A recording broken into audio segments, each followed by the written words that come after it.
Why is somebody coming out to preempt violence? There's another parable in my area. They say, let me use English to translate it. They said it is human being that uses their mouth to remind grass cutter that he has teeth to bite. When grass cutter is caught, ordinarily it will not attack any person. It stays there until you come and kill and take it away.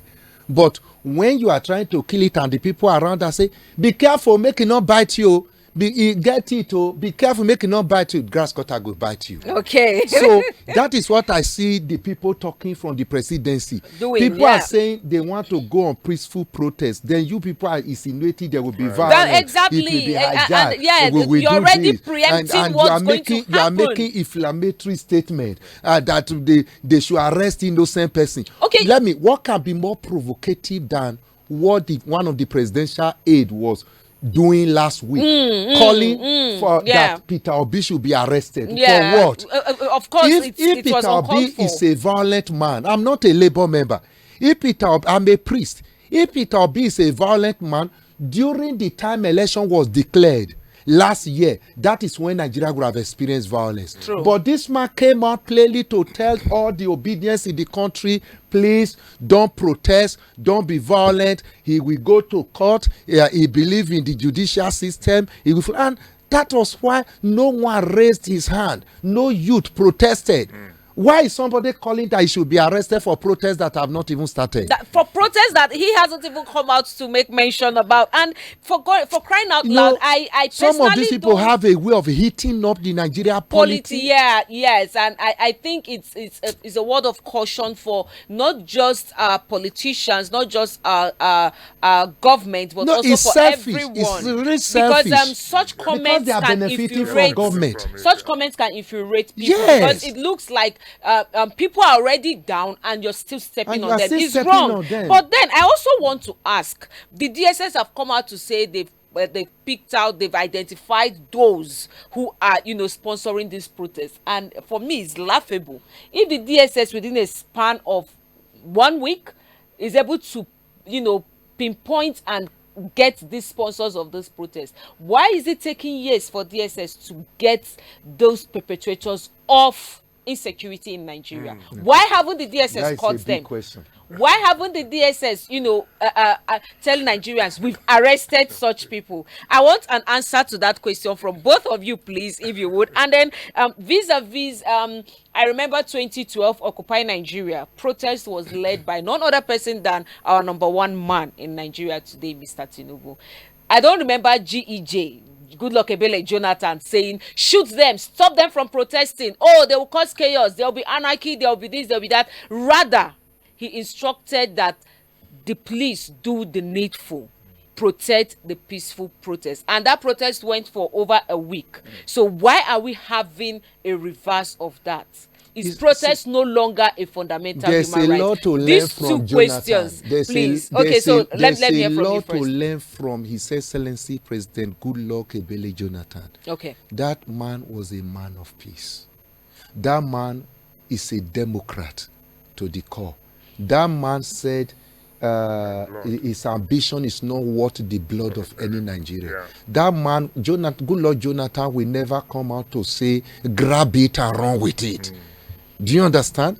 So that is the difference. That is the difference.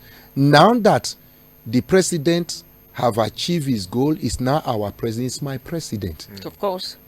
Whether I voted for him or I did not vote for him, or whether I like APC policy or not, His Excellency Ahmed Tinubu is our president today, and by that is the father of the nation. He should act as a father and call security agencies to order.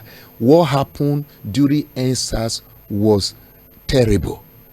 What happened in Lagos in particular was terrible. Because people went away with it does not mean that they will continue to go away with it. They should not push Nigeria into chaos.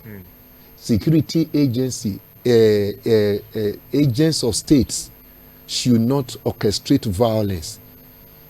They should not. They have a role to play if there's going to be protest at all. If they can appeal to the youth to stop the protest, no problem. I will support that. I will join them to appeal. The thing is biting hard, but let's exercise patience a little more, allow government to see what they can do. If the president can make that appeal, fine. But if the appeal did not work, the alternative is to let the security agency know that, look, handle the citizens as citizens of Nigeria. Treat them with care. I've seen protests in other clans where police were sharing water. Yes. Clearing the way for them. After all, even the economic situation in Nigeria is not biting hard on the policemen. Is it not biting hard on DSS? Is it not biting hard on the military men? Okay, but then DSS have said they've picked out the sponsors of those protests. So I still come back to my question. If they could figure out the sponsors of this protest within a week, what has happened to the sponsors of insecurity? You think that there's any information of secret that DSS don't have in Nigeria? So how come we still have insecurity dealing with us on this lack country? of political will to deal with Nigeria? Insecurity is very peculiar and very complicated. Over the years, you have had people point finger to certain quarters. What they call this, is it Turuji or Buruji, whatever, that is ravaging Zamfara.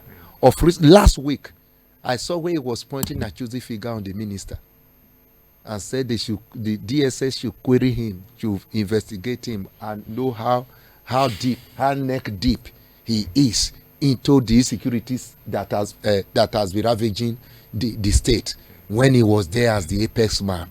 So you think DSS don't know that we are here in the studio? Of course they do. They know every day. They profile people, they watch people, they know what is happening. They know whoever is planning this project. They know. It's not news for people like us that they know. They know. The question is what you do with your information is what matters. Then what have you done with your information about kidnappers and their kingpins? What have you done with the information about herdsmen, killer herdsmen that have been ravaging the country? Then what do you intend to do with the information of unarmed youth, hungry youth who only just want to voice their anger? That is the issue. Okay, so let me come